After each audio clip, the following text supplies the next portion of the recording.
ऐसे लोगों के साथ अब क्या सलूक किया जाए? बिस्मिल्लाहिर्रहमानिर्रहीम। अस्सलाम वालेकुम एवरीवन। एक नए दिन और एक नए व्लॉग का आगाज़ करने जा रहे हैं। आई होप कि आप लोग जहाँ कहीं भी होंगे खुशबाश होंगे और अपनी सेहत और तंदुरुस्ती वाली ज़िंदगी भरपूर तरीके से गुजार रहे होंगे। ज़िंदगी में खुश रहना और खुशियाँ बटोरना इंसान के अपने इख्तियार में होता है। आप लोग मेरी इस बात पे को सुन के थोड़े हैरान हुए होंगे कि भी मैं ये क्या बात कर रही हूँ कि खुशियाँ इंसान के अपने इख्तियार में किस तरह हैं। इंसान अपनी ज़िंदगी में छोटी-छोटी चीज़ों में से भी खुशियाँ जो है ना उनको तलाश कर सकता है। क्योंकि कल का देखें किसी को पता नहीं है कि कल का दिन जो है वो किस तरह का आने वाला है। तो जो आज का दिन है ना उसी को भरपूर तरीके से गुज़ारें और छोटी-छोटी चीज़ों को, छोटी-छोटी खुशियों को जो है ना उनमें अपनी ज़िंदगी को तलाश करने की कोशिश करें। दुनिया में 2 तरह की ज़हनियत के लोग होते हैं। एक वो जो कि इक्वालिटी को पसंद करते हैं और समझते हैं कि भई सब इंसान जो है ना उनको इक्वल राइट्स होने चाहिए। इक्वल राइट्स मीन कि सबको ज़िंदा रहने का हक है, अपनी बात एक्सप्रेस करने का हक है और सबके साथ जो है वो हमदर्दी से, मोहब्बत से और शफ़क़त से पेश आना चाहिए। और दूसरे वो तरह के लोग होते हैं जो कि सिर्फ़ अपनी मैं की हद तक जो है ना उसमें महसूर होके रह जाते हैं। जो उनकी मैं है ना वो उनको ज़िंदगी में कभी आगे भी नहीं बढ़ने देती और ना ही उनको ज़िंदगी में कभी खुश रहने देती है। आज आपके साथ जो मैं एक वाक़या जो कि यूके में पेश आया था, उसकी मैंने पहले भी आप लोगों से कुछ तज़किरा किया था अपने एक व्लॉग में, लेकिन आज उसका थोड़ा डिटेल में हम जो है उसमें बात करेंगे और एंड में उन लोगों के साथ क्या हुआ, यानी कि वो लोग जो कि जिन्होंने इस सारे इंसिडेंट को किया, उन लोगों के साथ एंड में हुआ क्या यूके में, उसको भी मैं आप लोगों के साथ शेयर करूँगी। लेकिन इससे पहले कि हम आगे बढ़ें, मैं आप लोगों को ये बात बताती चलूँ कि इस तरह के लोग जो है ना मर्द या ख़वातीन वो पाकिस्तान में भी पाए जाते हैं। ये नहीं कि वो सिर्फ़ यूके में ही हैं, वो इस तरह के लोग जो है ना वो पाकिस्तान में भी होते हैं। तो वो लोग जो कि ऐसे मर्द हज़रात भी होते हैं और ख़वातीन भी होती हैं। ये मैं बात आपको फिर से एक्सप्लेन करती चलूँ कि सिर्फ़ ये ना समझें कि मर्द ही इस तरह की ज़हनियत के मालिक होते हैं। और जी ऐसे लोग जो कि ये समझते हैं कि भई औरत को अक्ल नहीं है या ये कम अक्ल होती है या इससे किसी भी चीज़ की कोई राय नहीं लेनी चाहिए। और कुछ मर्द तो ऐसे होते हैं, इतनी उनकी सोच जो है वो कह लें कि इखलाक से गिरी हुई होती है कि वो समझते हैं कि भई औरत जो है ना वो पाँव की जूती है और अगर एक पूरी ना आए तो इसको तब्दील कर लिया जाए और फिर अगर दूसरी भी पूरी ना आए तो फिर इसको तब्दील कर लिया जाए, अपनी मर्ज़ी के मुताबिक जो मर्ज़ी करते फिरें। औरत के कोई ना तो एहसासात हैं, ना कोई जज़्बात हैं और ना ही उसको जो है वो इंसान कहलाए जाने का हक है। तो जी हुआ क्या, यहाँ पे यूके में ना एक फ़ैमिली रहती थी और ब्रिटिश फ़ैमिली थी, यानी कि उनके पास ब्रिटिश पासपोर्ट थे, काफ़ी अरसा दराज से वो लोग यहाँ पे मुकीम थे। तो उन्होंने अपने बेटे की शादी जो थी ना, यानी कि जो लड़के की माँ थी उसने अपनी शादी जो थी, अपने बेटे की शादी वो अपनी बहन की बेटी के साथ कर दी, यानी कि उसकी खालाजाद के साथ उसकी शादी कर दी और फिर उसके बाद कुछ अरसे के बाद उस लड़की को यहाँ पे ले भी आए। लाने के बाद कुछ अरसा वो उन लोगों के साथ रही, लेकिन क्या था कि बस एक ही बात थी कि भई लड़की जो है ना उसने हमारे लड़के को बेवकूफ़ बनाया हुआ है। यानी कि जो लड़के की माँ थी ना उसकी ये सोच थी, ये ज़हनियत थी। लोगों की अक्सर होती है कि शादी के शुरू के दिनों में ना जो लड़की यानी कि शादी करके आती है बहू को दुबाने की बहुत ज़्यादा कोशिश की जाती है और ये परसेप्शन लोगों के ज़हनों में, औरतों के और मर्दों के ज़हनों में ये पाई जानी कि भई अगर तो हमने शुरू के दिनों में बहू को दुबा लिया, उससे अपनी बातें मनवानी शुरू कर दी और वो हमारा रोब ले गई, तो सारी ज़िंदगी जो है वो हमारे काम करेगी, हमारी बातें मानेगी, अपनी नहीं चलाएगी और अपनी इज़्ज़त बनवाने के लिए और अपना एक सिक्का बनाए रखने के लिए ना अक्सर जो सासें होती हैं ना वो इस तरह का रवैया इख्तियार करती हैं। तो जी जो लड़की थी ना वो मतलब आप कह लें कि लड़का और लड़की आपस में थोड़ा मिलजुल के प्यार मोहब्बत से रह रहे थे। तो सास को ये बात जो थी ना वो एक भी नज़र नहीं भाई या एक आँख नहीं भाई और उसने ये बात उसको हज़म नहीं हो रही थी कि मेरा लड़का और मेरा बच्चा और मैंने जो है मैं इसको लेकर यहाँ पे आई, मेरी मर्ज़ी के मुताबिक शादी हुई और फिर उसके बाद ये लड़की अब आके यहाँ पे कल की आई लड़की मुझे आंखें दिखा रही है, मेरे लड़के को उसने अपने पीछे लगाया हुआ है, वो रन मुरीद बन गया है और माँ की बातें नहीं मान रहा।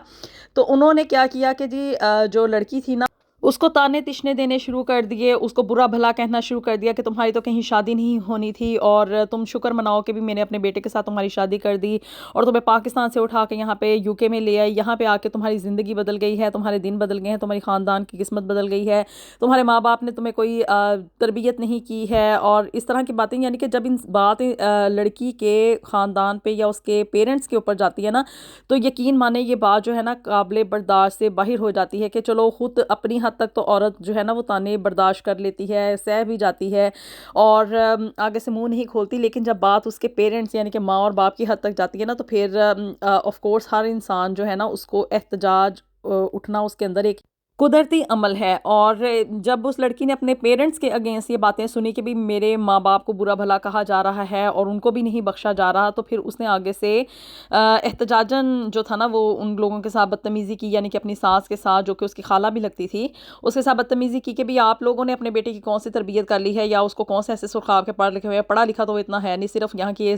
बेसिक एजुकेशन है उसके पास, मैं डॉक्टर हूँ, मैंने वहाँ से पाकिस्तान से डॉक्टरेट की भी डिग्री की हुई है और फिर भी आप लोग जो हैं वो मेरी किसी भी एबिलिटी को यानी किसी काबिलियत को मानने के लिए तैयार नहीं है। आप लोगों के कहने पे मैं घर में भी बैठ गई, मैंने अपनी जो थी वो अपनी एक वर्किंग लाइफ उसको भी छोड़ दिया और सब कुछ किया, लेकिन फिर भी आप लोग जो हैं मुझे किसी गिनती में नहीं गिन रहे हैं। उन लोगों ने इस हद तक उसके ऊपर एहतजाज किया, इस हद तक जुल्म किया उसके ससुरालियों ने कि उसके हाथ में जो हक महर में लिखवाए गए कंगन थे ना उनको भी काट के उतरवा लिया, यानी कि जो सोने के कंगन उसके हक महर में लिख दिए गए थे, एक ऐसा हक जो कि अल्लाह ने कहा है कि भी औरत को उसका हक दिया जाए, वो तक उन्होंने उतरवा लिए और सिर्फ उतरवाए ही नहीं, उनको काट के यानी कि प्लास के साथ काट के उतारा था। इस हद तक यानी कि गिरे हुए इकदाम किए और उस औरत के ऊपर जुल्म की हद कर दी। तो जी ऐसी जो ज़हनियत है और बीवी को दबा के रखना और बहू के ऊपर तशद्दुद करना, तशद्दुद मीन्स ये नहीं कि मारना पीटना ही तशद्दुद हो, बल्कि जो मेंटली टॉर्चरिज्म होता है ना, ये पाकिस्तान में एक आम सी बात है और तकरीबन आप कह लें कि पाकिस्तान में 80% जो लोग हैं ना वो इसी प्रैक्टिस को जो है ना वो प्रैक्टिस करते हैं, इसी चीज़ को प्रैक्टिस करते हैं कि भी हम जो है ना अपनी बहू को दबा के रखेंगे। शुरू के दिनों में अगर हमने उसको दबा लिया ना, तो सारी ज़िंदगी हमारी ही धाक उसके ऊपर बैठी रहेगी। और इसी तरह से शौहर की भी ये कोशिश होती है, इस मेंटालिटी के लोग पाकिस्तान में भी पाए जाते हैं जो कि समझते हैं कि औरत कम अकल होती है, इससे इतनी बात नहीं करनी चाहिए, इसको इतनी वेटेज नहीं देनी चाहिए और जी मैं मर्द हूँ तो फिर इस वजह से जो है वो मेरे अंदर ज़्यादा अकल है और मैं जो है ना मैं इंसान को, मैंने जैसे शुरू में आपको बताया कि मैं ही इंसान को ले डूबती है। और बहुत कम ऐसे लोग होते हैं जो कि सिर्फ ये समझते हैं कि भाई औरत को भी उतना ही हक है जीने का, उसको ज़िंदा रहने का, अपनी राय का इजहार करने का जितना कि एक मर्द को है। इस्लाम में बेशक और मर्द और औरत दोनों बराबर हैं, कुछ चीज़ों में मर्द को अल्लाह ने हाकिमियत दी है और कुछ में जो है वो औरत को दी है। तो जी बस इन्हीं बातों के पेश नज़र वो लड़की चूंकि पढ़ी लिखी थी, उसने इन सारे जो उसके ऊपर जुल्म वगैरह किए जा रहे थे यहाँ पे लाने के बाद उसको एक्सेप्ट करने से इनकार कर दिया। उसने क्या किया कि भी उसने पुलिस को कॉल कर लिया और यहाँ पे जो है ना औरतों के हकूक़ बहुत ज़्यादा हैं। आपको मैं सीधी सी बात बताऊँ, यहाँ पे किसी को मारना पीटना तो एक आप कह लें बहुत दूर की बात है, इंसान ऐसा सोच ले अगर किसी के ऊपर आपने उसको अब्यूज़ कर लिया है, यानी कि उसके ख़िलाफ़ कोई बातें कर ली हैं और उसको आप मेंटली टॉर्चर कर रहे हैं या इस तरह की कोई बात जैसे कि इस लड़की के साथ बीत रहा था, तो भी उसने बस पुलिस को कॉल किया सिंपली और फिर उसने जो था ना अपना केस उसको रजिस्टर करवा दिया। अब जी इस तरह के मामलात और इस तरह के केसेस जो है ना वो पाकिस्तान में आम होते हैं, लेकिन पाकिस्तान में क्या है कि औरतें ना तो पुलिस की सिक्योरिटी उनको अवेलेबल होती है और ना ही वहाँ पे एक वुमेन डोमिनेंट सोसाइटी है। यहाँ पे तो इजीली जो है ना वो बंदा अपना केस फाइल करवा लेता है, उसको उसके हकूक़ मिल जाते हैं। तो जी अब एक औरत जो कि अपना घर बार, अपने पेरेंट्स, अपने बहन भाई और सब कुछ छोड़ छाड़ के जब यहाँ पे एक मर्द के साथ आ जाती है, नो डाउट कि शादी के बाद उसने मर्द के घर में ही रहना है, लेकिन पाकिस्तान में फिर भी इतना कह लें कि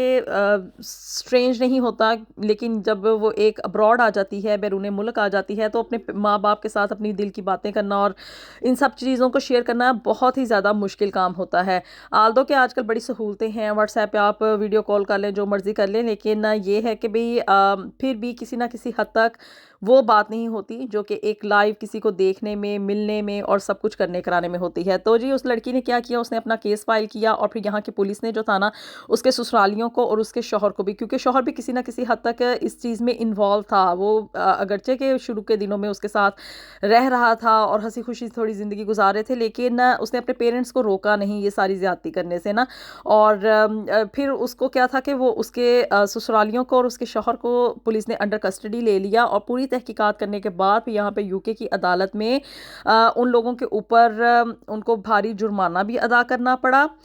तकरीबन 15,000 पाउंड तक का उनको जुर्माना पड़ा और 5 साल उसके ससुरालियों को जो था वो कैद हो गई, यानी कि उसको उनको अंडर कस्टडी रखा गया। और फिर उसके बाद उसका शौहर जो था ना, उसको 8 साल कैद की सज़ा सुनाई गई। तो जी ये हैं वो बातें, और वो आप कह लें कि भी यहाँ पे यूके में होने की वजह से वो लड़की जो थी ना, उसने अपने ऊपर होने वाले जुल्म को बर्दाश्त नहीं किया। लेकिन उन लड़कियों का क्या है जो कि पाकिस्तान में रहती हैं, वो औरतें, और इस तरह की ज़हनीत के लोगों के साथ उनका पाला पड़ जाता है, तो वो जॉइंट फैमिली में रहते हुए ये सब कुछ बर्दाश्त करती हैं, सब कुछ सहती भी हैं। और मैं तो कहती हूँ कि हैट्स ऑफ हैं उन औरतों के लिए जो कि जॉइंट फैमिली में रहते हुए इस तरह की ज़्यादतियाँ बर्दाश्त करती हैं। लेकिन जुल्म और ज़्यादती एक हद तक ही बर्दाश्त करना चाहिए। मैं किसी को भड़का नहीं रही या किसी को ये नहीं कह रही कि भाई अपना घर तबाह कर ले। आप लोगों की इस बारे में क्या राय है कि इस तरह की ज़हनीत के लोगों के साथ और इस तरह की जो हरकतें करते हैं ना लोग, उनके साथ क्या सलूक होना चाहिए? यहाँ पे यूके में तो चले सज़ा दे दी गई है, लेकिन पाकिस्तान में रहने वाले लोगों के साथ किस तरह का बिहेवियर, या उन लोगों को क्या करना चाहिए, उन लोगों के साथ क्या किया जाना चाहिए? अपनी राय से आप लोगों ने मुझे ज़रूर आगाह करना है। वीडियो पसंद आई तो इसको लाजमी लाइक कर दें, शेयर कर दें, और जी मेरे चैनल को भी जल्दी से सब्सक्राइब कर दें। मिलेंगे आपसे नेक्स्ट वीडियो में with something new and something very interesting. Until then, अल्लाह हाफिज़।